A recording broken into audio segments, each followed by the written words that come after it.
If this is your first year at Harding, this is probably your first lectureship. And lectureship is something that's been going on as long as there has been a Harding. It started in our very first year as a college back in Morrilton, Arkansas. And so this is our 95th annual lectureship. People come from all over the world to be here for these 4 days, Sunday through Wednesday, and to hear people who are teaching classes, who are presenting keynote addresses here in the Benson Auditorium. Just a lot of good things. It's sort of a reunion and a celebration and a time of study and a time of worship. All of those things just sort of rolled into one. And so you'll see a lot of lectureship guests as you move around campus this week. And I think probably most of you will be going to a lecture at some point or other and as a replacement for your Bible class. This evening, we always have an evening keynote, and we always have a singing group that evening. And so this evening at 6:30, the Harding Academy Chorus from across the road is going to be singing here on the Benson stage. And then at 7 o'clock this evening, Walt Lever from the Brentwood Hills congregation in Nashville is going to be our speaker. In chapel, one of the really neat things about Lectureship Week is that in chapel we get to hear these speakers speak to us in chapel. And especially today, a speaker who's going to speak to us about the things he's going to be teaching at 3 o'clock in the afternoon in the Heritage Auditorium. Our speaker this morning is Ashby Camp. Mr. Camp is an attorney and a lecturer from Tempe, Arizona. For the next 3 days, he will be using his skills as a trial attorney to evaluate the arguments for and against the existence of God in a series titled The New Atheism. This series will be presented today through Wednesday at 3 p.m. each afternoon in the Heritage Auditorium. Would you please join me in welcoming Ashby Camp?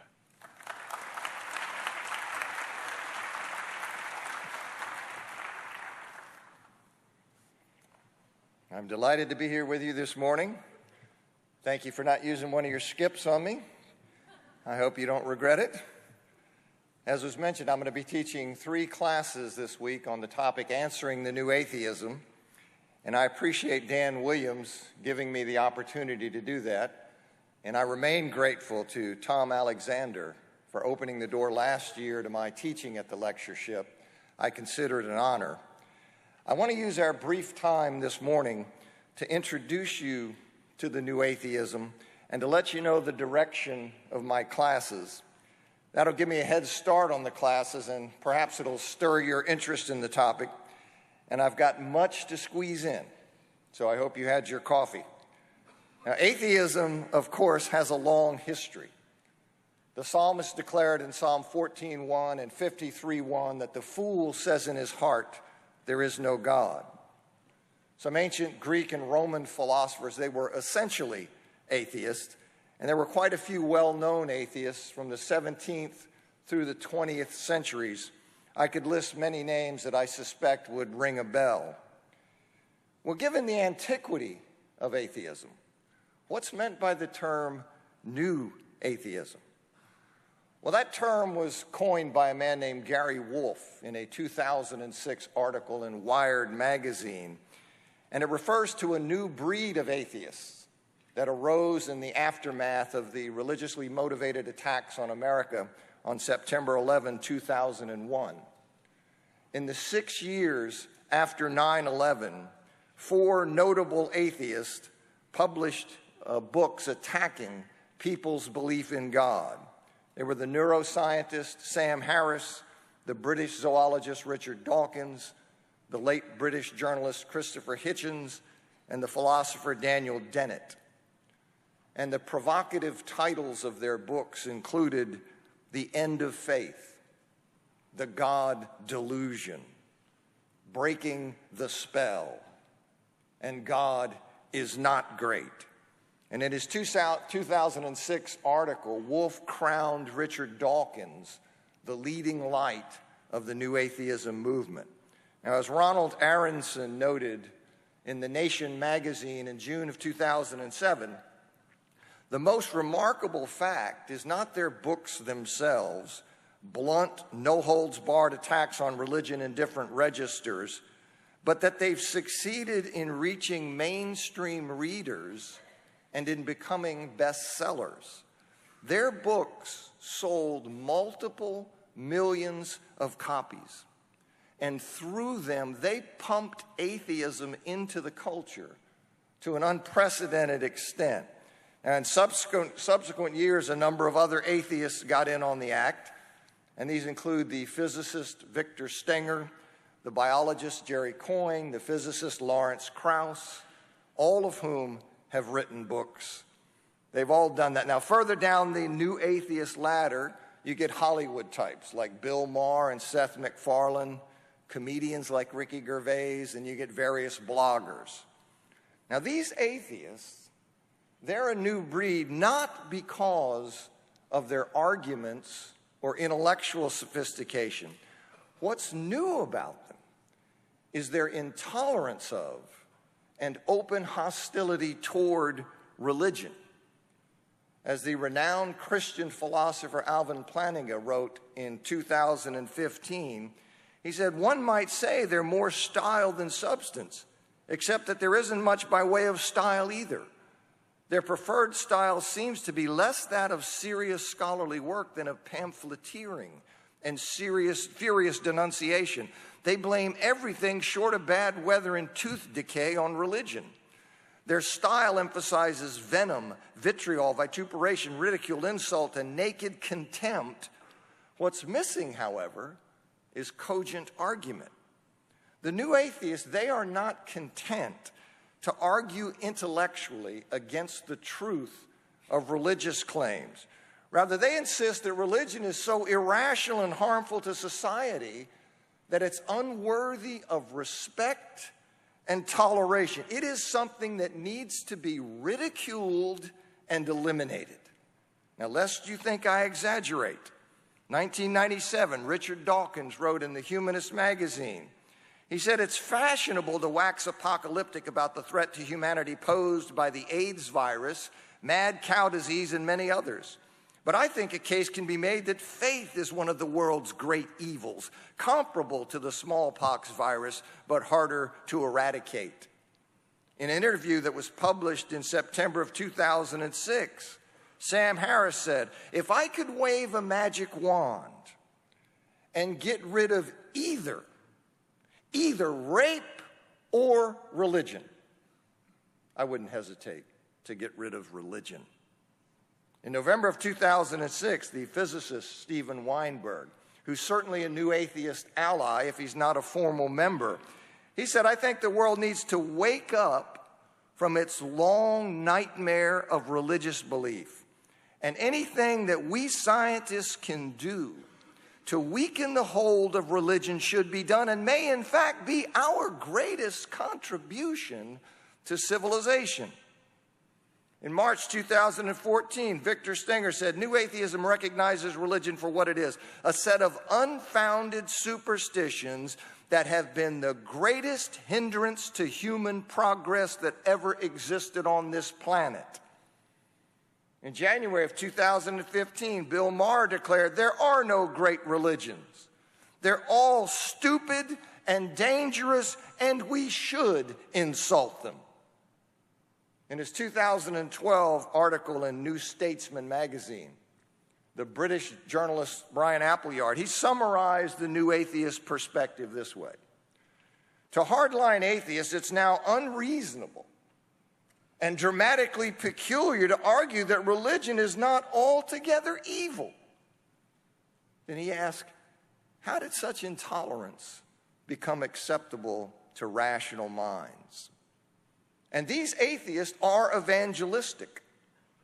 They are aggressively seeking to turn people from theistic faith, to convert them to atheism. To give you just a few examples, Dawkins made his goal crystal clear.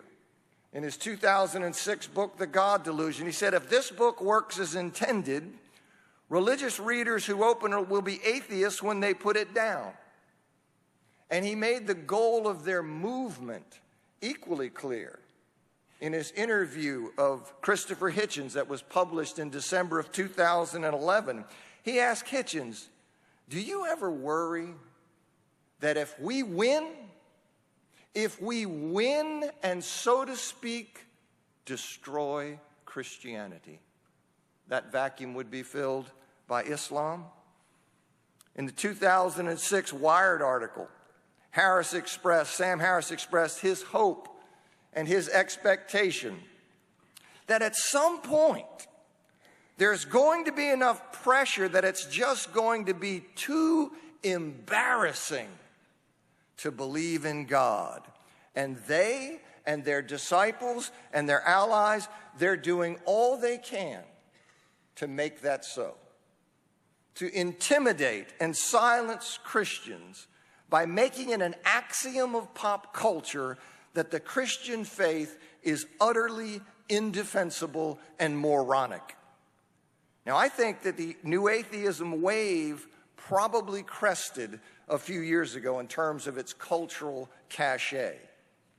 Once it spread its attack beyond Christianity to other religions, particularly Islam, the media elites and the other mandarins of our culture, they turned a cold shoulder to the movement.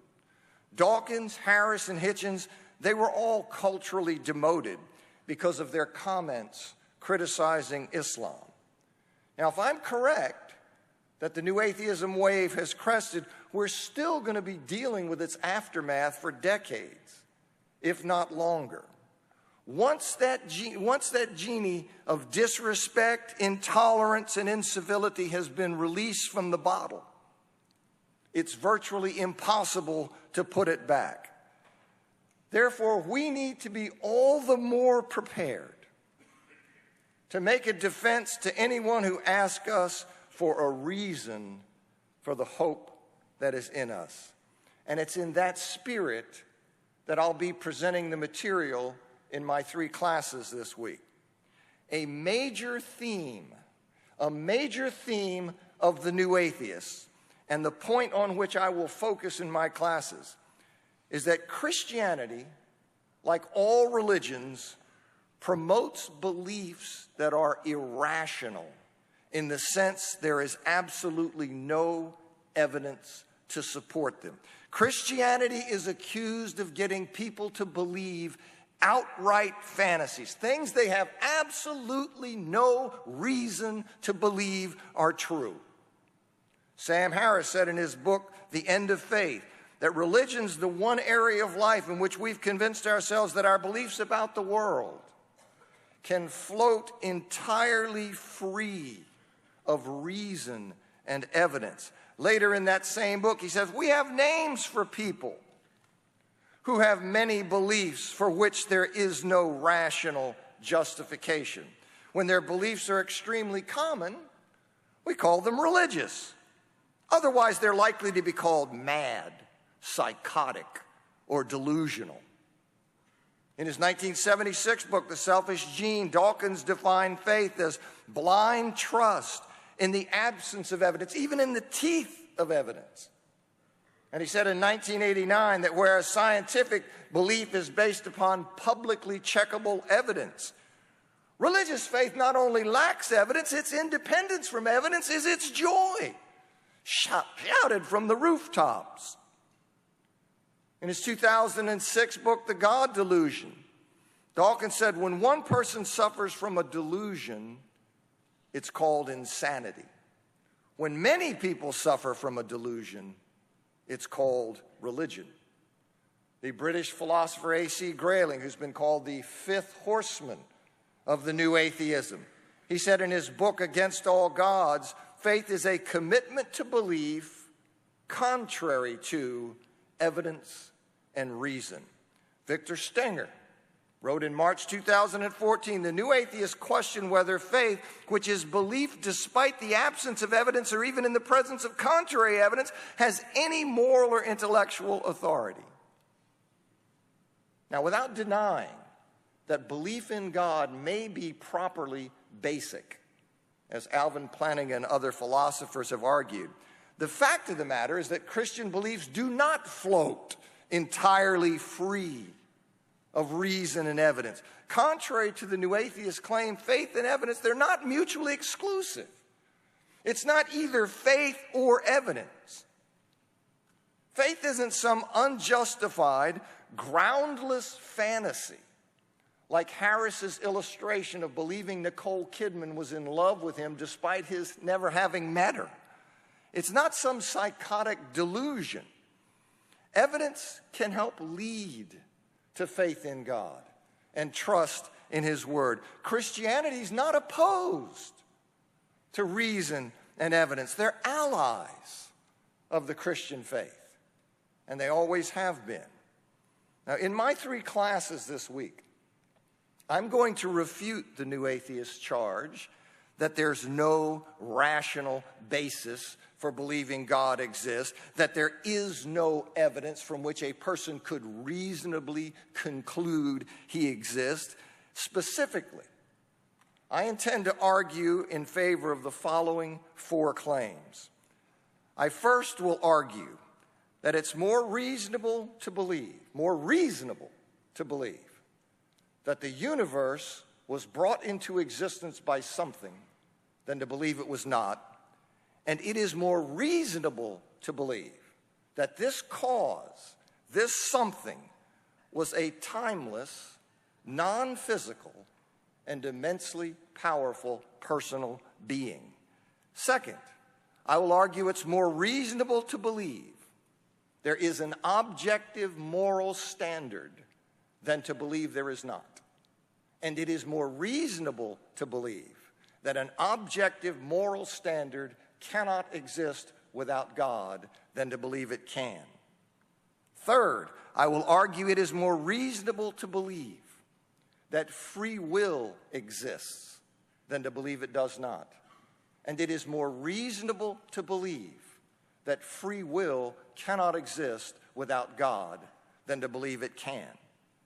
And my final contention, which is related to the claim about free will, is that it is more reasonable to believe that human thinking and reasoning are not determined solely by physical processes than to believe they are. And it is more reasonable to believe that such non-determined thinking and reasoning cannot exist without God than to believe it can. Now, I don't know if I'm going to be able to get through all of those claims, but I'm going to do my best. And if I had more time, if I had additional classes, I would add the following arguments to my rebuttal of the new atheist specific charge that there is no rational basis for believing in God. I would argue that it is more reasonable to believe that the origin of life requires intelligent design than to believe it does not. I would argue it is more reasonable to believe that purposeless natural processes are not sufficient to explain the diversity of life on earth than to believe they are. And I would argue it is more reasonable to believe that Jesus Christ was raised from the dead than to believe He was not.